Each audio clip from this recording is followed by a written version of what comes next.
მოგესალმებით. მე ვარ ავთანდილ ხუციშვილი და ეს არის ანგიოლოგი, სივრცე, სადაც ვისაუბრებთ სიზარღვოვან პათოლოგიებზე, საინტერესო და რეალურ შემთხვევებზე, სადაც გაგაცნობთ ქართველ სისხლძარღვთა ქირურგებს და იმას, თუ როგორ ზრუნავენ განვითარებაზე და საკუთარი ცოდნის გაფართოვებაზე სხვადასხვა საერთაშორისო ფორუმებში თუ კონგრესებში მონაწილეობით.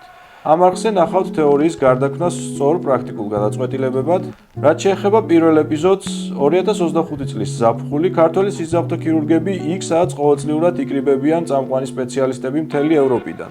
სადაც შეხვედრები იქცევა გამოცდილებად. ეს არის ევროპის ვენური ფორუმი. ახლა კი გადავინაცვლოთ პოლონეთში.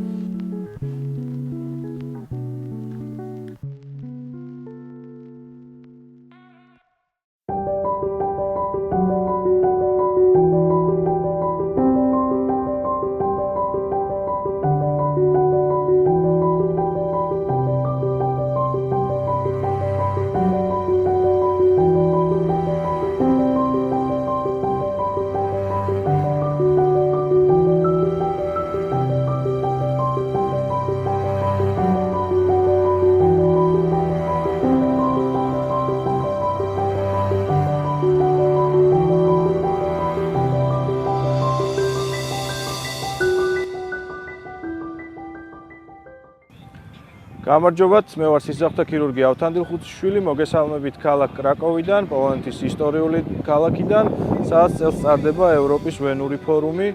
ეს არის პლატფორმა, რომელიც აერთიანებს საუკეთესო სისხლძარღვთა ქირურგებს, კვლევარებსა და ახალგაზრდებს მთელი მსოფლიოდან. ეს ფორუმი არ არის მხოლოდ სამეცნიერო შეხვედრა, ეს არის სივრცე, სადაც იბადება ახალი იდეები, იზრდება საერთაშორისო თანამშრომლობა და რაც ყველაზე მთავარია ქართველი ექიმებისთვის, ეს არის შესაძლებლობა, რომ ინტეგრირდნენ ევროპის სამედიცინო საზოგადოებაში. მინდა ამ ვიდეოთი გაუზიარო ქართველ კოლეგებსა და განსაკუთრებით ახალგაზრდა მედიკოსებს ის გამოცდილება და შესაძლებლობები, რასაც მსგავსი საერთაშორისო შეხვედრები გვაძლევს.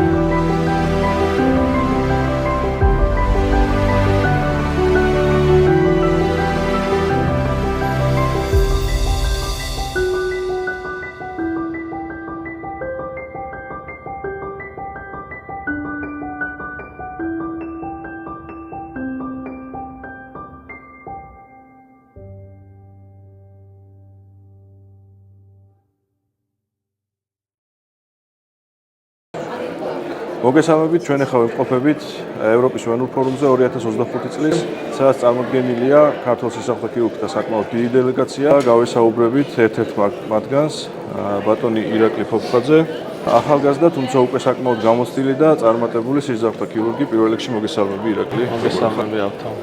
როგორ მოგწონს ფორუმი და როგორ შეაფასებთ იმას? ევროპის ვენური ფორუმი საკმაოდ მაღალი ორგანიზებით მიმდინარეობს. როგორც შინაარსით, ისე ტექნიკური მხრივ. რაც შეეხება თვითონ კონფერენციის მაღალ დონეს, ის განისაზღვრება როგორც თანამედროვე და მულტიდისციპლინური მიდგომებით, ასევე განისაზღვრება იმით, რომ მრავალი ქვეყნის ჩართულობა, განისაზღვრება იმით, რომ ამ ქვეყნებიდან წარმოდგენილი არიან წამყვანი სპეციალისტები და აზიარებენ მათ გამოცდილებას, მიღწევებს და ასევე საუბრობენ საომავლო გეგმებზე, თუ როგორ განვითარდეს ფლებოლოგია როგორც დარგი. წლევანდელი პროგრამიდან ხო არ გამოარჩევდი რამე განსაკუთრებულ პრეზენტაციას ან თემას, რომელმაც ძალიან დაგაინტერესა. რა თქმა უნდა, როდესაც რამის გამორჩევაზე მივდივართ, ყოველთვის ვფიქრობთ რა არის საომავლო მიღწევა, რომელსაც დავნერგავთ ჩვენ ქვეყანაში. იყო ეს ერთი პრეზენტაცია, რომელიც მიზნად ისახავს მიუღწეվել სივრცეში, ანუ ღრმავენურ სისტემაში, ენდოვასკულურად, ანუ დახურული წესით, სარქლოვან პლასტიკებს, რომელიც დღეს მთელი ფლებოლოგიისთვის, მთელი მსოფლიოს ექიმებისთვის და წამყვანი სპეციალისტებისთვის არის ნამდვილი გამოწვევა, რომელიც ასე თუ ისე უკვე წარმატებაში გადაიზარდა. და არის სტენტები, რომელიც ასევე შიგნით თავისი მოწყობილობით მოიცავს სარქველსაც, რომელიც არაკომპეტენტური სარქვის პირობებში დგება უშუალოდ ღრმავენურ სისტემაში და სარკმლის ფუნქციონირებას ახორციელებს. აქ კი ცოტა ხნით შევჩერდეთ და შედარებით დეტალურად განმარტოთ, რაზეც ირაკლი გვესაუბრება. პოსტრომბოზული სინდრომი არის ხმავენების თრომბოზის ყველაზე გავრცელებული გართულება. ხმავენური თრომბოზი არის მდგომარეობა, როდესაც სისხლის კოლტით ხდება ვენის სანათურის დახშობა მთლიანად და გავრცელება გარკვეულ სეგმენტში, რამაც მიუხედავად დროულად დაწყებული მკურნალობისა, შესაძლოა ვენების მუდმივი დაზიანება გამოიწვიოს. დაზიანებული ვენები ვერ ფუნქციონირებს სწორად, რის გამოც ვითარდება პოსტრომბოზული სინდრომი, რომელიც გვხვდება დაახლოებით 20-დან 50%-მდე შემთხვევაში დიაგნოსტირებიდან 2 წლის განმავლობაში. გაატანილი თრომბოზის შემდგომ ვენის სანათურში ვითარდება მსგავსი ცვლილებები, ან სარქლოვანი უკმარისობა, ან ორივე ერთად. სინდრომის განვითარება და მასთან დაკავშირებული სიმპტომების სიმძიმე, როგორიცაა ტკივილი, შეშუპება და დისკომფორტი ქვედა კიდურებში, ასევე კანის გადაგვარება წვივის არეში და მძიმე შემთხვევებში ვენური წყლულები, რომელიც იწვევს ცხოვრების ხარისხის მკვეთ გაუარესებას, დამოკიდებულია თრომბოზის ლოკალიზაციაზე, ვენური სარკმლების დაზიანების ხარისხზე და იმაზე, თუ რამდენად სრულფასოვნად ხდება გამტარიანობის აღდგენა დაზიანებულ ვენურ სეგმენტში მკურნალობის ჩატარების შემდგომ. სწორედ ამ ფორუმზე წარმოდგენილი თანამედროვე მკურნალობის მეთოდი ბოლო წლების ინოვაციური მიდგომაა, რომელიც გულისხმობს ვენურ სტენტირებას სარქვლიანი სტენტებით. ეს სტენტები არა მხოლოდ აღადგენენ ვენური ნაკადის მექანიკურ გამტარობას, არამედ შეიცავენ ხელოვნურ სარკმლებს, რომლებიც ასრულებენ დაზიანებული ბუნებრივი სარკმლების ფუნქციას, რამაც უნდა გამოიწვიოს სიმპტომების ინტენსივობის შემცირება და პაციენტის მდგომარეობის საგრძნობი გაუმჯობესება. ახლა კი დაუბრუნდეთ ჩვენს სტუმარს. ირაკლი, შენი აზრით, რამდენად მნიშვნელოვანია ქართულ სისხლძარღვთა ქირურგებისთვის ესეც საერთაშორისო ფორუმებზე მონაწილეობის მიღება, თანამშრომლობა და რამდენად გამოიყენებს პრაქტიკოსი ექიმი ყოველდღიურობაში ამ გამოცდილებას? რა თქმა უნდა, ჩვენაირი განვითარებადი ქვეყნისთვის და მათი ექიმებისთვის ძალიან მნიშვნელოვანია, რომ ევროპის გამოცდილება, მათი პრაქტიკა ყოველდღიურ ცხოვრებაში ინტეგრირდეს და ყოველდღიურ მუშაობაში იქნეს პრეზენტაბელური, რადგანაც ის გაუმჯობესებს ჩვენ მიდგომებს, გაუმჯობესებს მკურნალობის ხარისხს, გაუმჯობესებს შედეგებს. ამიტომაც მეტი ჩართულობა, მათთან მეტი თანამშრომლობა გვაძლევს იმის საშუალებას, რომ მიუახლოვდეთ იმ ევროპულ სტანდარტს, რასაც ასე ვთქვათ, მთელი ეს პერიოდი ვცდილობთ და შედეგიც ალბათ არ დააყოვნებს ამ დროს. რაც მეტი ექიმი ჩამოვა, მეტი ექიმის ჩართულობა იქნება, მეტად განვითარდება, იმიტომ რომ ჩასული ექიმები იმ ცოდნას იქაც ერთმანეთს გაუზიარებენ ყოველდღიურ ცხოვრებაში და ძალიან მნიშვნელოვანია აქ დასწრება. არ უნდა დაიზაროს არც ერთმა ახალგაზრდა ქირურგმა, თუ ამის რა თქმა უნდა საშუალება აქვს, რომ დაესწროს აღნიშნულ ფორუმებს და წაიღოს თუნდაც ერთი მნიშვნელოვანი სიტყვა ამ კონგრესზე.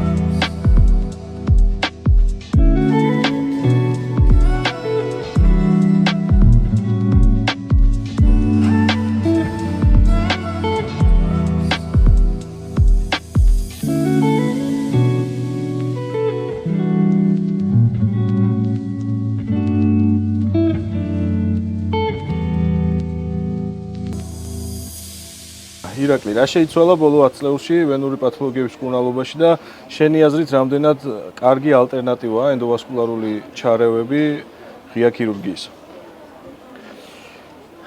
ბოლო 10 წლებში განვითარდა საკმაოდ ნაკლებად ტრამული ოპერაციები, მინიინვაზიური ჩარევები, საკმაოდ პროგრესირებს როგორც არტერიულში, ასევე ვენურ დაავადებებში. რაც შეეხება დიაგნოსტიკურ მხარეს, მეტად ჩანაცვლდა, უფრო მეტად სიზუსტე განისაზღვრა დიაგნოსტიკებში. ჩარევები, რა თქმა უნდა, მეტად სწრაფად გამოჯანმრთელების, ნაკლები ტრავმატიზაციის და ნაკლები გართულებების ერთ-ერთი კარგი ალტერნატივაა. შესაბამისად, ყველას უნდა, რაც შეიძლება მინიინვაზიურად ჰქონდეს მკურნალობა ჩატარებული. უკეთესი შედეგი კონდეს, რაც ვენურ პათოლოგიებში ბოლო ათწლეულის ახალი ხილია, ასე ვთქვათ, არის რეკონსტრუქციული ოპერაციები, რომელმაც ასე ვთქვათ, გადატრიალება მოახდინა ვენურ დაავადებებში. მიაღწიეს ისეთი დაავადებების მკურნალობას, რომელიც საერთოდ განუსაზღვრელი იყო, როგორ უნდა გვემკურნალა, მაგრამ ამ თანამედროვე მიღწევებმა ტექნოლოგიებმა შეძლო და მოახდინა ის ცვალებადობა ჩვენ დარგში, რომ ამ დაავადებებს არა უბრალოდ თერაპიული გზით, არამედ ქირურგიულად ვანაცვლებთ, მინიინვაზიურად, ძალიან ხშირადაც და ეს მინიინვაზიური ჩარევები ყოველ დღე პროგრესირებს, ყოველ დღე მიდის წინ. არის ახალი ინოვაციური პროდუქტები, რომელიც გვაძლევს საშუალებას, რომ რაც შეიძლება დიდ სირთულეებს შევეჭიდოთ. როგორც შენ უკვე აღნიშნე, საქართველოში აქტიურად ვითარდება ენდოვასკულარული ქირურგია და მაგ თემასთან დაკავშირებით რა შეგიძლია გითხრა, რა გამოწვევების წინაშე ვართ და როგორია პერსპექტივა საქართველოში ამ დარგის განვითარების? დარგის განვითარების პერსპექტივა დამოკიდებულია ორ საკითხზე, ერთი რომ ეს თანამედროვე პროდუქტები როგორმე ინტეგრირდეს ჩვენ ქვეყანაში და მეორე ადამიანები, რომელიც ამ ინტეგრირებულ პროდუქტებს შეისწავლიან და განავითარებენ უკვე ჩვენს რეალობაში და აქაც დაკავშირებულია ეს ფაქტი იმასთან, რომ რაც მეტი ქართველი, მეტი ჩვენი ქვეყნის ექიმი ჩამოვა ევროპაში, შეისწავლის შესაბამის დარგს და ამ პროდუქტებს ინვაზია ჩვენ ქვეყანაში იმისი, რომ მეტი პროდუქტი იქნას ჩამოტანილი, მეტი ოპერაცია იქნას გაკეთებული და მეტად დაიხვეწოს დარგი, იქნება უკეთესი და ჩვენი ქვეყნისთვის წინსვლა.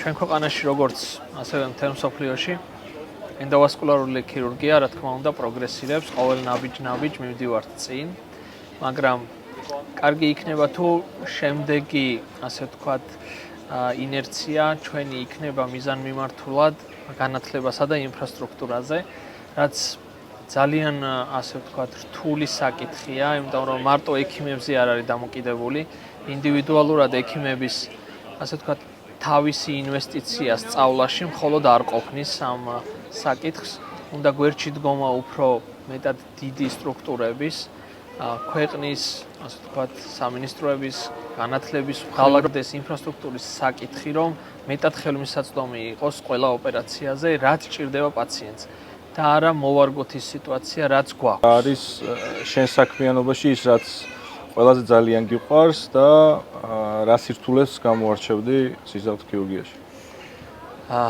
ყველაზე დიდი სირთულე, ასე ვთქვათ, არის ახალი ტექნოლოგიების ადაპტაცია. სწრაფი ადაპტაციის უნარი, რომელიც ძალიან მნიშვნელოვანია, რაც სწრაფად ვადაპტირდებით რომელიმე ტექნოლოგიის სირთულეზე, მით მეტად მოვაგვარებთ ამა თუ იმ დაავადების, ასე ვთქვათ, კურნალობის საკითხს.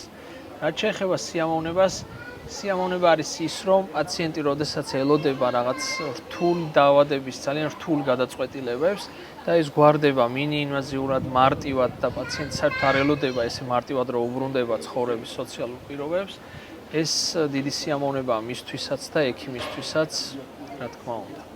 და ბოლოს, რას ეტყოდი ახალგაზრდა ექიმებს და სტუდენტებს და რა რჩევას მისცემდი შენი გადმოსახედით? ახალგაზრდა ექიმებს და სტუდენტებს იმის მიხედვით თუ რა რესურსი აქვთ, რაც რაიმე რესურსი გააჩნიათ, ჩადონ იმაში, რომ განვითარდნენ. განვითარდნენ ყოველდღიურად, ყოველწამიერად, რადგან მეტი გზა ჩვენი ქვეყნის პირობებში არ გვაქვს, რადგან ჩვენი თავის სრული რეალიზება თუ არ მოვახდინეთ, ალბათ მარტო სწავლით, მარტო ამ პროცესების, ასე ვთქვათ, ათვისებით არაფერი გამოვა, უნდა ჩამოვიდნენ კონცენტრირებულად საქმეზე, ისწავლონ და შეძლონ ამის ადაპტირება ჩვენს ქვეყანაში. ეს არის ყველაზე მთავარი, ასე ვთქვათ, გამოწვევა, რაც ამ წუთას გვაქვს, რადგანაც ეს პროცესი უკვე რამოდენიმე ქირურგს, რამოდენიმე ათწლეულის განმავლობაში აქვს გავლილი და ასე ვთქვათ, პირველი ნაბიჯები გადადგმულია. დანარჩენი ნაბიჯები უფრო ადვილი გასავლელია ყოველთვის, შესაბამისად, რაც მეტად ჩამოვლენ, რაც მეტად დაუკავშირდებიან იმ ევროპელ ექიმებს, კოლეგებს, ტექნიკოსებს, რომლებიც პროდუქტებთან ძალიან კარგად არიან ადაპტირებული, მეტ სისწავლიან, მეტად განვითარდებიან და ჩვენს ქვეყანაში იქნება ნამდვილი რეალური მედიცინა და მკურნალობა შეეძლება პაციენტს ადეკვატურად. არ მოუწევს ქვეყნიდან გასვლა მარტივ ოპერაციებზე, რომელზეც ხშირად ეხლა გადიან. მადლობა ირაკლი საინტერესო საუბრისთვის, წარმატებებს გისურვებ. მადლობა. დროებით.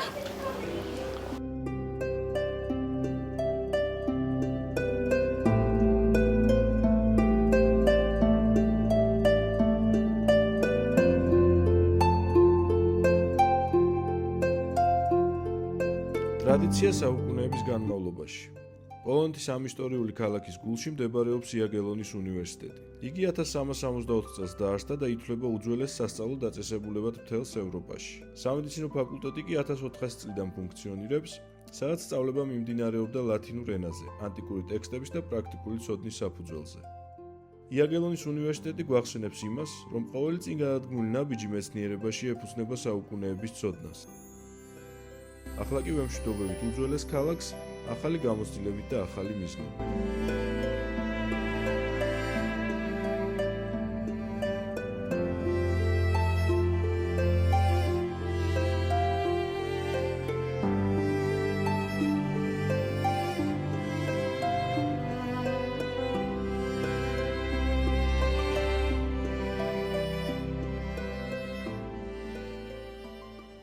ეს იყო ანგიოლოგის პირველი ეპიზოდი, წინ კიდე ბევრი საინტერესო თემა და შეხვედრები გველოდება ასევე საინტერესო სტუმრებთან. მოიწონეთ და გამოიწერეთ არხი, გააზიარეთ და დააკომენტარეთ, სადაც აუცილებლად გიპასუხებთ და რაც მთავარია, არ უგულებელყო სიმპტომები ნაბიჯი ჯანმრთელობისკენ იწყება დროული მკურნალობით. ცოდნა კი ამ ნაბიჯის სწორი მიმართულებით გადადგმაში გვეხმარება. დროებით.